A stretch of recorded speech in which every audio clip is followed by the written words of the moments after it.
એટલી મસ્ત લાગે ને, એટલી ટેસ્ટી લાગે છે ને, તમે ખાશો ને તો તમને આમ ખાવાનું મન થયા કરશે. હાલો મિત્રો, અમારા બાજુમાં એક કાકા રહે છે, એમને ત્યાં ભેંસ હોય છે ગઈ રાતે.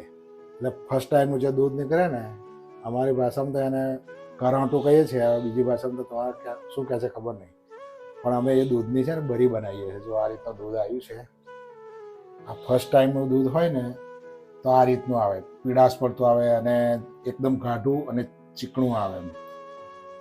એટલે આને છે ને તો આપણે ચૂલા પર મૂકીને ગરમ કરીએ ને એટલે પનીર જેવું બાજી જાય.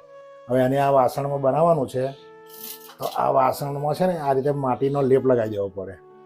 અમારે ગામડામાં એને એવું કે કટેવાર કરવાનો એમ કે છે. એટલે આ એક માટીનો લેપ એટલા માટે લગાવવાનો કે આ ચીકણું અને ગાઢું આવે ને આ તળિયે ચોંટી બહુ જાય. એટલે આ થોડું એનું તળિયું હોય ને થિકનેસ એની વધી જાય અને માટી આવે એટલે એ કંટ્રોલ કરે, ચોંટવા ના દે. એટલે આ રીતે એને ઉપર મૂકવાનું છે. એને હવે ગેસ પર મૂકવાનું, એકદમ કમ્પ્લીટ હરખું મૂકવાનું ચારે બાજુ,